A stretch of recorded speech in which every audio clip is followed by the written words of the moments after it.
Hello everybody, my name is Acrisius, and welcome to what is for now the final discussion video about Dragon Ball Super. I know I'm a bit late on it, I'm about 2 weeks. I had actually had my original video recorded and ready to upload the day after the episode came out. But as I was recording it, I realized that I accidentally filmed it in portrait mode, and no one likes watching anything in portrait mode. I don't like watching anything in portrait mode. So I wasn't going to upload it that way, and things just got hectic after that. School caught up with me, work caught up with me. I had a friend invite me to be his groomsman like a week before the wedding, so there was that. So there's this thing after thing after thing, and I wasn't able to record until today. So here I am doing Dragon Ball Super episode 131, and oh, it was a really, really good episode. Now, the reason I say that it's my last one for now, at the very end of the episode, after all the credits, they mentioned that Dragon Ball Super will be coming back. So no one, for anybody who doesn't know by this point, Dragon Ball Super is not ending. It's just going on hiatus. It will be back in about a year or so. Probably not more than that because they'll probably want to pump it out as quick as they can. Not to shirk on the quality. I've loved what Dragon Ball Super has been doing, and I can't wait for the next season of Dragon Ball Super to come out.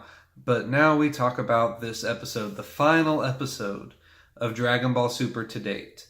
And this was an amazing season finale. Some of it was expected, some was very much unexpected, and some was just amazing in a way that I could have never thought of. So for starters, it started where the last episode left, with Goku getting saved by Frieza by getting hit back onto a rock, and 17 and Frieza challenging Jiren. And yes, 17 is back. Again, I mentioned in my last video, I feel kind of robbed of 17's death. I know it's a Dragon Ball character. They don't stay dead for long. But I mourn for him as much as you could mourn for a Dragon Ball character. And even though I love seeing him back, 17 very much made himself one of my favorite characters. There's something about it, him coming back, that made me feel just a tad bit cheated about his death. But I was happy to see him back, and he played a crucial role in this episode. And I'll get to that in a minute. You see Jiren decide to fight against 17 and Frieza, and for the most part, they're not doing too badly against him. We all know Goku had just basically finished him off, and Jiren was defeated both in body and spirit. And so when you have these people that weren't able to even hold a candle to him before, they're attacking him and doing relatively effectively, and you start getting really excited thinking, okay, 17 and Frieza, they're going to finish this. And then one of my favorite things happens. Some more character development for Jiren. There's a lot of really cool fighting that happens, and then Jiren ends up on his knees, and he's telling Frieza to hurry up and finish him off. And I was liking Frieza a bit, and the way he was taunting Jiren at this point made me like him less. Like, he's already defeated. He was defeated before you got to him, and you don't need to taunt the guy. Like, I know that's kind of what he does. I know that's what Frieza does, is just taunt, but it irked me just a little bit. And Jiren had accepted defeat for a second time in what probably amounted to a minute or two. And that's just insane for someone as strong as Jiren to admit defeat that many times. You could tell that his fight with Goku still hadn't been erased from his mind. He still felt the weight of that defeat, which led to this one.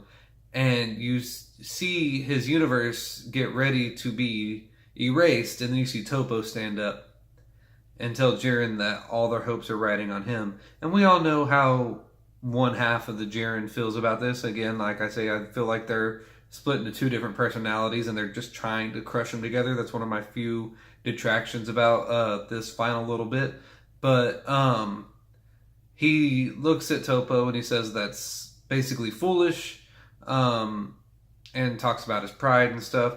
And then he realizes that he actually does care about Toppo, and he cares about his universe.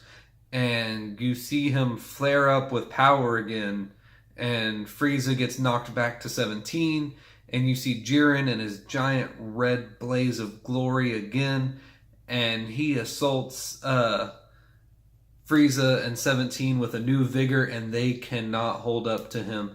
Jiren finally tapped into his inner feelings, and I think they finally managed to mesh this character together. The Jiren that I like and the Jiren that I don't like, they finally kind of made it cohesive into one proper Jiren just because of Toppo's speech to him. And oh, was it effective.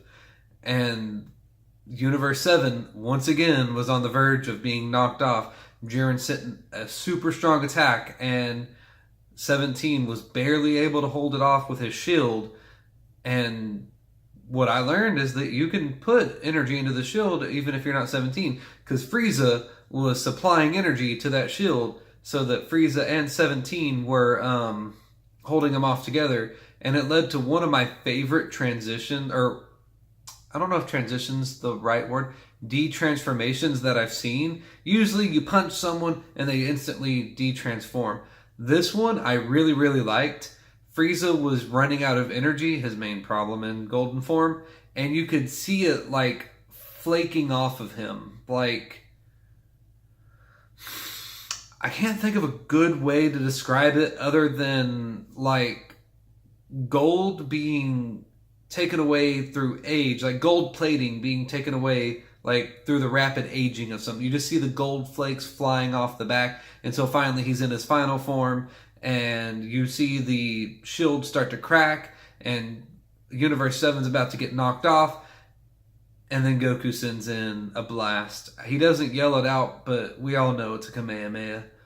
And he knocks back Jiren's attack, and you see Goku standing there, not completely full power, but good enough to fight a little bit more. And they have a little powwow while Jiren kind of shakes off the little bit of shock I guess he had. And 17 decided to, or Goku told 17 to stay in the back while him and Frieza deal with Jiren, and then 17 look for an opening and take that opening. And what ensued is probably the best teamwork that's not done by Gohan, the best teamwork in this entire arc. And it's between Goku and Frieza.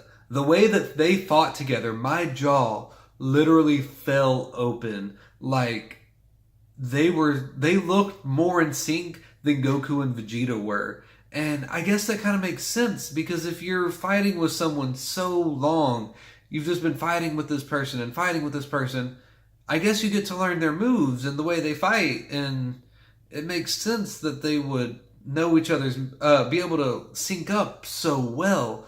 But I was not expecting it. Just seeing them like that, it was something I didn't know I needed, and I needed it. Whis makes the comment that they're more in sync than Vegeta and Goku are when they fight together, and you just see Vegeta's jaw open a little bit, and you see this look on his face, and you can tell he doesn't know how to feel about this. You see his rival, Goku, the person he's always striving to beat and best and be better than, fighting side by side with the man that killed their entire race. The person that killed Vegeta himself at one point, and is just the crux of so much of Vegeta's anger and hatred. And you see Goku, who's basically the exact opposite in every way of Frieza, fighting together in a way that Vegeta and Goku were never able to do. And you see this look of confusion and awe and maybe a little anger, like, mixing together on his face. And that scene is probably one of my favorite scenes from this arc. Like, I did not expect something like that to happen, and I am so glad it did. And then you get the conversation between Goku and Frieza. I forgot to mention this before that. they were talking, and Frieza said something that I never expected Frieza to say, because I knew what he was going to do as soon as he said it. It's like, so Goku, you remember your promise to me, right? And Goku said, yeah. And long story short, Frieza basically was reminding him that he has to revive him after the end of this. And Goku said, of course, you know better than anyone, I'm going to keep my word. And that's when they start working together. And it is an amazing feat of teamwork that I never would have expected from them. And they're kind of putting in some work on him, but Jiren somewhat has the upper hand. So Frieza tells Goku to throw him at Jiren. And Goku does.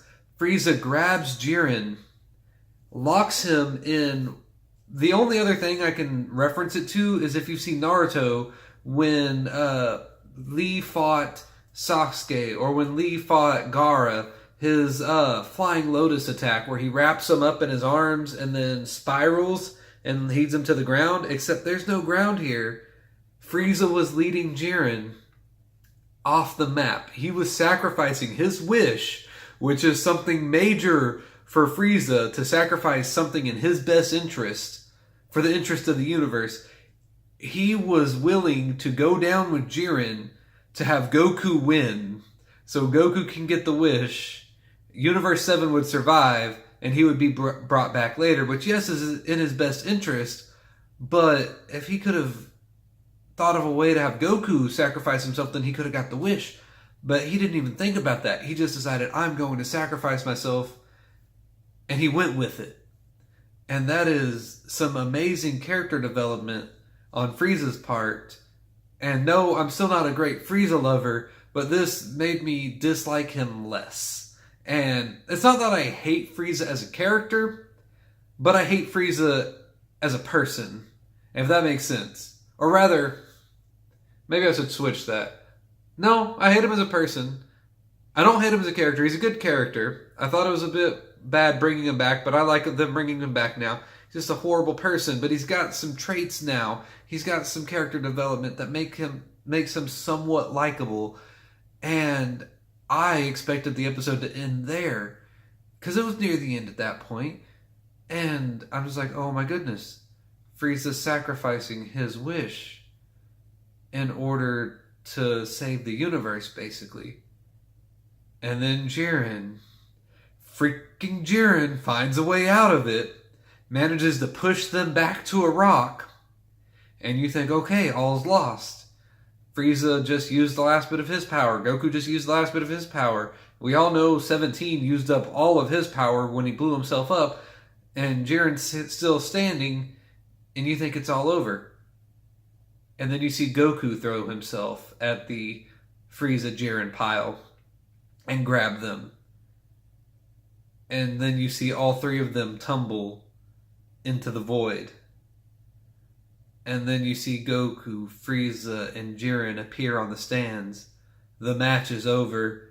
Universe 7 wins with 17 reigning supreme. And my jaw was open the entire last half of that episode. I could not have predicted that ending at all. And that's what I like about it. It was so amazing.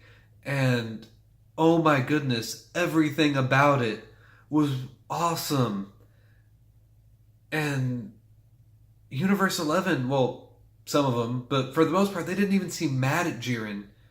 Like, they seem to have grown a new respect for him now that he showed that he cared for them.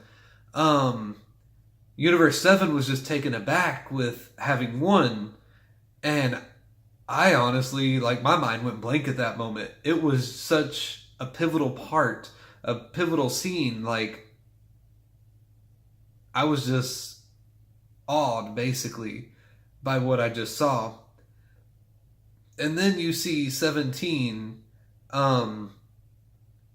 getting ready to make his wish. I completely forgot the wish was a thing at that point. And 17 decided to forego his wish of a cruise with his family. And I don't remember if I mentioned this in the other 17 video, but I didn't realize that his family were the animals on the island he was protecting, and I was wondering why his wish would be something so small, because if he has a wife and a kid, they can just go on a cruise anytime. It clicked with me around then that he meant like all the animals on the island were his family, and he wanted to take all the animals onto a cruise to go around the world, and I can see why that would take a wish to complete. And he decided to throw away that wish, which for some reason 18 was trying to convince him not to do, or at least making sure he was okay with not doing it. That was a little confusing. And he makes the wish that we all knew at the end of this, or the end of this episode would get made one way or another, unless Jiren won. We didn't. All bets were off if Jiren won. But we all knew that Goku was going to win this, and that he was going to make this wish, except Goku didn't win it. But the wish still got made to bring back all the universes that were destroyed. And then you get to see the next flop that they give us, the next thing that I would have never thought of, and no one was thinking this, and that's that Zeno planned this the entire time. The Grand Priest even said that if 17 had wished for anything else, because they knew that whoever was standing at that final spot, whenever the wish was able to be made, that they would consider all the universes and bring them back. And the Grand Priest said that if they didn't do that, Zeno was just going to destroy everything. And he didn't really specify what he meant by everything. It could have been everything as in all the universes that were already destroyed plus that universe, or all the universes that were already destroyed plus that universe plus the 4 that got spared. He didn't go into much detail about that, but you saw all the gods just kind of get scared. And I was not expecting anything like that from Zeno. Like, he's a childish character. Yeah, I think he was a bit smarter than he played on, but I didn't expect something like that. And you see the Grand Dragon appear. The Grand Priest makes the wish for him.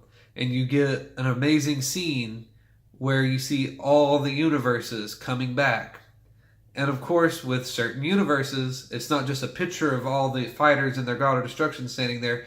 You get a bit of a scene. You get to see Universe 6 come back, and you see Kaba and Caulifla and Kel and Champa all talking amongst each other.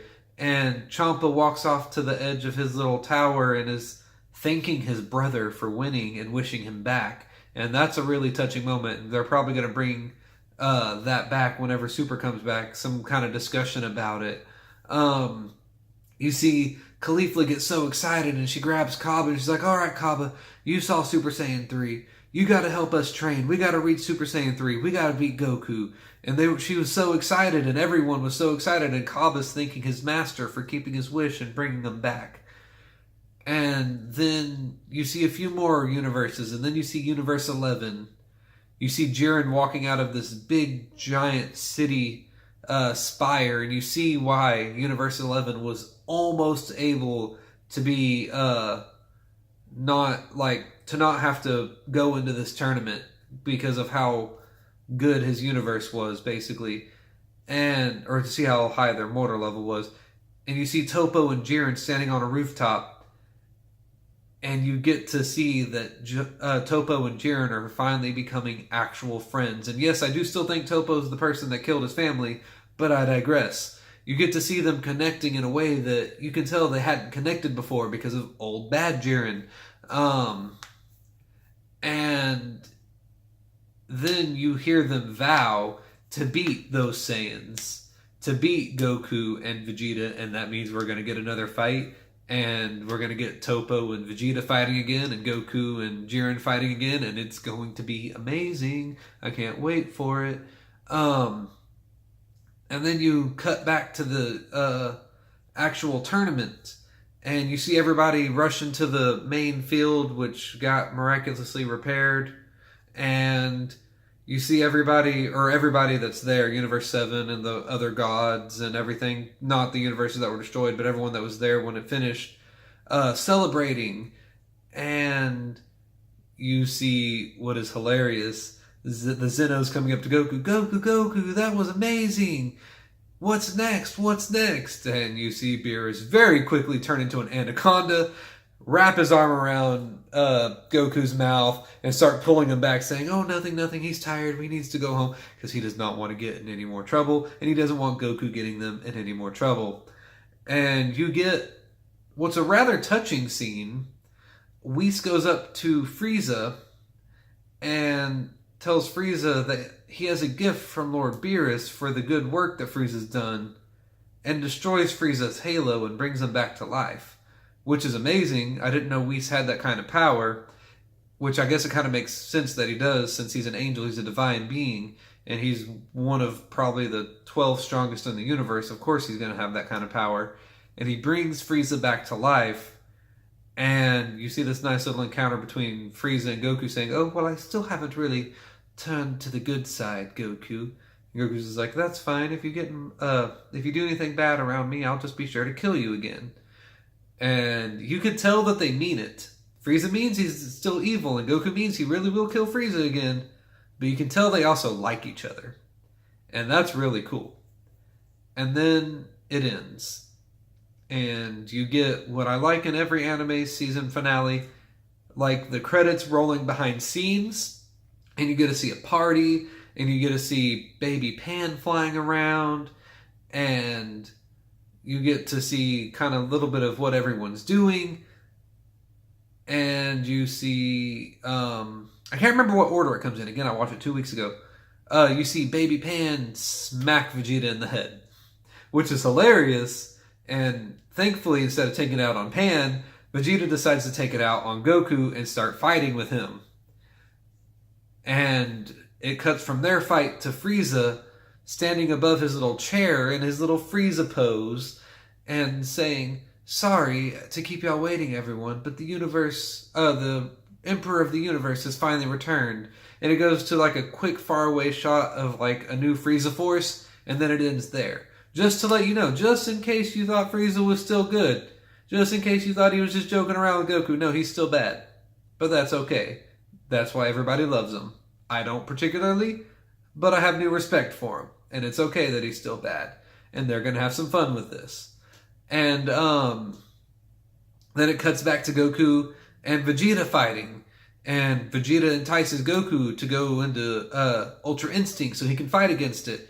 And Goku says what basically turned the internet upside down, and I don't understand why. He said, "Oh, sorry, Vegeta, I don't really know how to go into that form." Of course he doesn't know how to go into that form.